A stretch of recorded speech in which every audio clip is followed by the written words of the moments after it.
Fala turma, bom dia. Galera, fechamento de mercado aqui, tô fazendo agora de manhã cedo, mas referente aí a ontem, dia 30/9 de setembro, tá? Então a gente tinha aqui o Nasdaq aqui trabalhando numa lateralização, na abertura, próxima aí da abertura do mercado americano, certo? Então galera, a gente pega e consegue visualizar logo no início já as médias todas flats aqui, né, sem direção nenhuma, a 200 por cima, 500 por baixo. Então a gente já imagina que o mercado vai ficar aí, né, lateralizado, ó. Consigo olhar ele aqui nesse direcional aqui, ó, antes da abertura do mercado à vista, né, no pré-market. Então eu já consigo ver que ele vai ficar aí sem um direcional, né? Então a gente observa ali na abertura do mercado, ó, aqui às 10h30, né? Ele tenta ir para baixo, tenta ir para cima, não consegue, né? Se a gente colocar aqui o indicador IFR aqui, então a gente nem utiliza, né? Com o mercado trabalhando num range curto desse. Então a partir do momento que o mercado vem aqui e começa, né, fazer topo fundo mais alto, ó, olha só, aqui ele tenta vir para baixo. Você tem duas opções, né? Ou você vai trabalhar as extremidades, certo? Você tem essa região aqui, você vai trabalhar aqui uma comprinha, né? O preço chegou no fundo, você vai trabalhar uma compra. O preço chegou na máxima lá, você vai tentar trabalhar uma venda, né? Porque a gente tem um desalinhamento das médias móveis, então a gente consegue observar já que o mercado vai ficar sem nenhum direcional, certo? Então, galera, ali depois das duas é que o mercado ele começa a querer pegar um formato, né? Querer pegar um formato, não pegar uma tendência. Eu consigo observar aqui, ó, a gente tinha até então, né, um pré-alinhamento aqui, ó, das médias, né, a 200. Para ter o alinhamento perfeito precisaria ter a 200 abaixo da 500, mas ela estava acima. Mas levando em consideração aqui, as outras médias menores estavam abaixo da 200, né? Eu tinha aqui a média de 100, tinha a média de 50 vermelha abaixo da 100, tinha a média de 20 ali, né, abaixo da 50, e tinha a média de 9 ali também abaixo da 20. Eu tinha um perfeito alinhamento. Só que o que a gente tem que levar em consideração, né, antes de abrir uma posição? Eu tinha o mercado formando como se fosse uma bandeira aqui, né, uma microestrutura aqui, e ele chegou a quebrar esse movimento aqui, tá? Chegou que ele vai quebrar esse movimento, mas o que você tem que levar em consideração na hora de abrir a operação, galera, é que a gente tinha aqui, ó, a região da mínima do dia, certo? Ó, né? Perto ali depois da abertura do mercado americano. Então você tinha duas opções, né? A primeira, ficar de fora, obviamente, né? Porque se você vai abrir uma operação aqui, você vai entrar aqui nessa região, o que você tem que observar, né? Você tem que observar que o seu stop vai estar acima das médias, correto? Ó? Então, vou fazer uma marcação aqui em vermelho. Ó. Se você vai entrar aqui, ó, vendido nessa região, né? Primeiro que a gente não tem gatilho nenhum de venda ali. Segundo, que a gente tem que ter o stop posicionado aqui acima dessa região, certo? Estou com o meu stop posicionado acima dessa região. Aí, o segundo fator que a gente tem que analisar, galera, é o que? A questão do risco-retorno. Supondo que você entrou vendido nessa região ali, correto? O que você tem de alvo para baixo, né? Ó, a princípio aqui eu tenho uma parcial para fazer na mínima do dia, né? Porque até então a gente não consegue prever que o mercado vai vir aqui e vai romper essa mínima do dia aí com força, né? Até porque a gente tem um fundo próximo ali. Então, galera, segundo ponto, né? Faz a gente frear na hora de abrir a posição é esse ponto aqui, né? Eu tenho um risco-retorno de praticamente 1,5 para 1, né? Acho que nem isso, não chega a dar nem 1,5 para 1, né? Então, esse é um dos fatores que faz com que a gente não entre na operação assim de qualquer forma. Então, galera, olha só, qual é que seria o critério aqui para entrada, né? O critério para entrada seria o preço vir aqui fazer o que ele fez, vir testar a região, né? Testou a região, ele volta numa região de Fibo, certo? E depois ele dá continuidade no movimento. Se a gente observar aqui, ele até chegou a voltar ali, só que olha só, se eu jogo aqui nos 2 minutos, aqui eu estou olhando pelo 5, correto? Se eu jogo aqui pelos 2 minutos, o que eu consigo ver? Eu consigo ver que o mercado, ó, no mesmo horário que meio-dia, ele até chega ali, ó, ele quebra a estrutura aqui, ó. Se a gente olhar pelo 2, ele quebra a estrutura bem mais tarde ainda, né? Olha só. Vamos puxar aqui um pouquinho mais. Olha aqui, ó. Pelo 2 minutos, o que a gente consegue observar, né?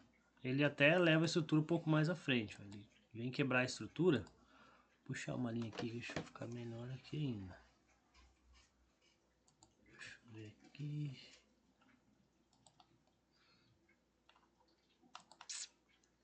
Nós temos aqui, ó, esse movimento de bandeira, correto? Vou jogar aqui para cima, a gente tem o mercado trabalhando nessa frequência, ele quebra, certo?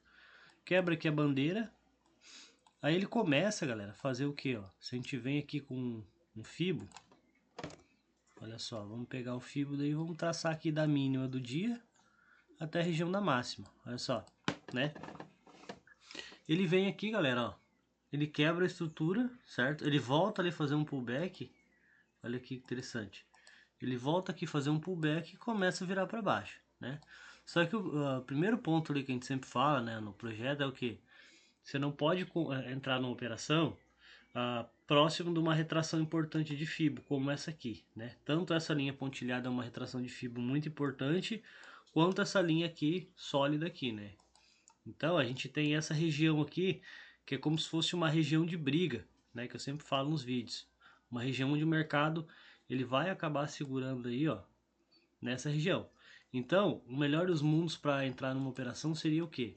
É você aguardar o pós-rompimento dessa região, que seria o quê? O mercado vinha aqui, o mercado voltou a testar, rompeu essa região, certo? Correto? E volta aqui retestar por baixo, né? Trocando bipolaridade aqui, né? Ó, nos fundos aqui, na retração de FIBO, né? Trocando polaridade, aí sim você vai entrar a abrir uma posição de venda, certo? A gente não entra assim na cara da retração de FIBO, certo? Então olha só, a gente olhando aqui agora pelos 5 minutos, ó, olha só como fica nítido, né? Vamos pegar e vamos traçar o FIBO aqui de novo, certo? O mercado veio aqui e rompeu a estrutura, correto? Ó? Se eu pego o FIBO de baixo para cima, consigo ver, ó. Eu até consigo ver que ele basicamente chegou a romper aqui, só que olha só, ele rompeu, mas não deu continuidade. Eu tenho o alinhamento das médias. Uma outra coisa que eu sempre falo, né? Quando você vai abrir a operação, você nunca abre a operação quando o preço está afastado da média móvel, né? Principalmente a 9 do 5. Então a gente sempre aguarda o que? Mercado voltar, mercado rompeu a região, certo? Rompeu a FIBO. A gente aguarda o mercado voltar ali na região, ancorar na média de 9 no mínimo, né? Média de 9 ou 20 e dar segmento, né? Então ela voltou aqui, ancorou na média, virou para baixo, né? Deixou um gatilho aqui na média, olha só. Tem a média aqui, né? Entrou uma barra de start forte aqui, né? Rompendo essa região de baixo, aí sim a gente tem aqui uma confirmação do movimento. Aí a gente pode até vender no fundo, né? Que é o que eu sempre falo para não fazer, né? Não vender em fundo. Então, galera, olha só o que acontece. Não se confirma a venda, certo? Correto? E aí depois, o que a gente consegue observar aqui? Que o mercado ele vira para cima, correto? Ó, ele faz aqui uma volta em V, né? Um retorno em V aqui. Então, se pegar aqui, ó, não trabalho tanto aqui com espelhamento, mas se a gente pega aqui, ali eu tenho 61.8, né? Teria que pegar aqui, ó. Vamos trabalhar com projeção de 100% do movimento. Como é que eu faço isso? Eu venho aqui, eu pego um retângulo aqui, né? Ó, olha só. Vou pegar aqui, daqui até aqui. Que foi aonde, né? Antes do mercado virar quebrar a estrutura para cima. Vou pegar esse movimento aqui, vou replicar ele, né? Vou dar um Ctrl C, um Ctrl V e vou jogar ele para cima. Eu consigo ver o que, né? Que ele não chegou a atingir ali o 100%. Então, como ele não deu o alvo de 100%, vamos trabalhar aqui com o alvo de FIBO então, tá? Vamos pegar aqui, ó, né? Deixa eu até inserir um outro nível aqui, ó. Vou colocar aqui o 36. Adicionar o 36% aqui.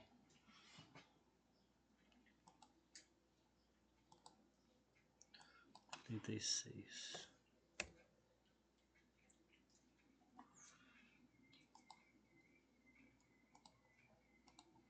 colocar aqui só pra gente ver aqui, né, onde é que seria aqui. Ó, então aqui eu tenho nível de 36%, né? O que eu vou fazer? Eu vou pegar e vou, né, trazer ele aqui nessa região, porque a gente teve uma volta em V, né? Então quando o mercado faz uma volta em V, olha só, né, ele ativa o que, ó? Uma volta em V seria isso aqui, o mercado vem e volta aqui com toda a força e rompe, né, essa região aqui. Então aqui a gente tem uma volta em V. Então a gente consegue ver claramente, né, que o mercado vai aqui, ó, e ele crava certinho ali o primeiro alvo. Então se você for comprar nessa região, né, mas aonde é que seria a compra, né? Após o alinhamento das médias, certo? Você sabe que você tem o primeiro alvo ali que é fato ali que ele pode segurar naquela região, né? Então beleza. E aqui onde é que seria o gatilho de entrada, tá, galera? O gatilho de entrada aqui, né? Vamos colocar aqui agora o nosso IFR para a gente ver como tá a força do movimento. Então aqui eu já tenho, né, ó, o alinhamento das médias nessa região. Eu tenho aqui o preço aqui, né, entrando vela com bastante fluxo, comprador, né? Aqui eu já tenho a média de 9. Aonde é que as médias se alinharam, galera? Após, né, essa região aqui, ó. Após o mercado romper essa região da máxima aqui do mercado americano, né, ó. Rompeu a máxima dessa região, olha só. Aqui eu já tenho o alinhamento das médias. Eu tenho que a 50, apesar da 50 ainda tá por baixo aqui, né? A 50 é a média mais lenta, ela demora um pouco mais a cruzar o movimento. Mas eu já tenho aqui a 20 acima da 50 e tenho a 9 acima da 20. Então aqui, ó, foi o gatilho técnico de entrada, né? Ó, aqui, gatilhozinho técnico de entrada. Tanto que se eu jogo isso aqui no 2 minutos, que foi próximo das 4 da tarde, né? Ó, deixa eu dar uma olhada nos 2 minutos aqui, ó. Foi justamente aqui quando ele alinhou aqui com a, né, ó, quando o preço alinhou na 50, né? Olha aqui, ó. A gente consegue olhar pelo 2 minutos aqui o preço trabalhando aqui numa estrutura, uma estrutura de bandeira, né, ó. Então se eu venho aqui, ó, apesar de ele ter deixado bastante pavio ali, vamos utilizar esse fechamento aqui, ó. Olha só. A gente consegue ver o mercado trabalhando aqui numa bandeirinha, né, ó. Então ele rompe a bandeira, galera. Rompe a bandeira aqui, né? O preço vem aqui, ancora aqui, ó, na média, né, ó, ele chega a perder a média de 20, só que a 20 está virada para cima. E todas as outras aqui já estão alinhadas, ó. Eu tenho aqui, né, ó, a 200, a 100. A 100 aqui no caso é só nos 5 minutos, que a gente leva em consideração, né? E a 50 aqui alinhada para cima, a 20 a 9, né? Por isso que eu falo sempre a gente levar em consideração a entrada das médias, né, do time frame dos 5 minutos e não levar em consideração o 2. No 2 minutos a gente poderia ter só a média aqui de 50 e 200, né? Porque a 9 e a 20, elas são médias mais curtas. Mas então, olha só, o mercado vem e rompe aqui, galera. Onde é que seria a entrada? Não, a entrada pelo 2 seria aqui, ó, né? Seria nessa barra aqui, no rompimento com stop aqui embaixo, né? Stop abaixo do gatilho. Então você pode ver que o mercado até veio aqui, ó, depois retestar aqui a região, né? Então você colocaria o stop aqui abaixo um pouquinho abaixo, ou até mesmo no fundo aqui.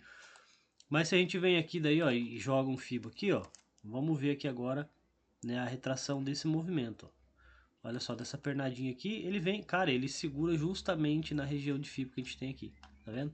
Então aqui seria o ponto de entrada aqui, e aqui você poderia até aumentar, né, a exposição, né? Levando em consideração lá pelos 5 minutos a região do alvo, né? Como eu comentei ali, aqui foi justamente o primeiro alvo, né, desse espelhamento para cima. E aí depois, galera, o que a gente observa aqui, ó? A gente observa, né, divergência dos indicadores. Olha só, eu tenho aqui o preço renovou máxima, né, renovou máxima aqui em cima, ou seja, o que ele fez? Ele rompeu aqui essa região, ó, né? Região que até então era a máxima aqui do dia, após a abertura do mercado americano. Então ele rompe a região, galera, ó, né? Fazendo o topo mais alto aqui. Só que olha aqui no IFR, cara. Quando eu olho para o IFR, o que eu consigo enxergar? Ah, Valdir, ele tá acima da linha de 50. Beleza, cara, ele tá acima da linha de 50. Só que olha só o IFR, galera. Consegue ver? Segundo, primeiro ponto, ele não chegou na região do 80 e ele já está mostrando aqui, né, a fraqueza do movimento. Ou seja, Não é que ele está indicando venda, mas ele já está dizendo que a força do movimento de alta já não é tão forte assim. Então aí, cara, o que, que você vai esperar? Você vai esperar uma quebra de estrutura. Eu já cansei de falar isso aqui inúmeras vezes, que o mercado está renovando máxima, então o que, que eu preciso ver um movimento de força de movimento de alta? O mercado renovar máxima, correto? Então a quebra de estrutura é o que? É quando ele não renova a máxima e pelo contrário, né, a mínima, né, ou seja, o fundo rompe o fundo anterior, certo? Então olha só, renovou máxima, renovou máxima, renovou máxima, né? Aqui eu tinha um topo mais alto, um fundo mais alto, aliás, um fundo mais alto. E cara, olha só, renovou máxima ali, fez um fundo mais baixo que o fundo anterior, olha aqui, ó. Ou seja, um fundo igual, né? Poderia ser até ser um fundo igual ali, pra gente não falar que a gente tá roubando. Só que aqui, cara, na hora de renovar máxima, ele não renova a máxima, né? Concorda comigo que ele veio aqui, ele teria que ir lá em cima, né? E ele não foi. Então, olha só. Então, ele não renova a máxima aqui, ó. Então, aqui eu tô olhando pelos 5 minutos, correto? Ó. Aqui é próximo das 6, né? Aqui a gente já não tá operando mais, mas, né? Fazendo a leitura do Price Action, olha só, certo? O mercado vem, galera, né? E continua, né? A gente vai operar depois do aftermarket, né? Após a abertura da Ásia. Você já tem aqui um estudo basicamente, ou seja, o mercado não renovou máxima, quebrou a estrutura aqui, ó, né? Concorda? Quebrou a estrutura. Ali, ó, ele renova uma máxima mais baixa que a anterior, né? Aqui ele até chega, né? Dá uma convergência aqui do indicador, mas até então depois ele acaba, né? Ó, entregando um movimento de baixa. Olha só, aqui, ó, após ali a abertura da Ásia, né? Na parte da noite, a gente já tem aqui o que? O mercado mostrando a força do movimento, né? Ó, olha só. As médias se alinhando, né? Então, você tem que esperar o alinhamento das médias, correto? Você quer vender, você vai precisar o quê? Que a 20 esteja abaixo da 50, né? Que a 9 esteja abaixo da 20, que a 50 esteja abaixo da média de 200, correto? E aí, né, o IFR a gente utiliza para ver a força desse movimento. Então, olha só, aqui eu tenho, vamos até usar aqui puxar aqui em azul, ó. Olha só aqui, ó, esse contexto do IFR. O que eu tenho aqui, galera, ó? Eu tenho aqui já um pré-alinhamento das médias, correto? Né, ó, preço passando aqui abaixo, trabalhando abaixo das médias, entrando uma barra de ignição forte, deixando a 200 para trás. Ah, Valdir, mas eu tenho 500 aqui. Cara, beleza. Só que aí você vai entrar vendido aí, você tem que deixar o stop mais bem posicionado. Isso que eu não estou usando nem o contexto do macro, né? Se a gente olhar lá, provavelmente o macro já vai estar alinhado para queda. Só que olha aqui o que o IFR está me mostrando. Né? Lembra daquela regrinha que eu comentei? Né? A linha do IFR abaixo da região dos 50, mercado mais vendedor. Então você vai procurar por venda, né? Dentro do contexto. Tá, galera? Então esse aí foi o Morning Call de ontem, né? Morning Call não, fechamento de mercado de ontem. Espero que possa auxiliar vocês aí nos estudos de vocês, beleza?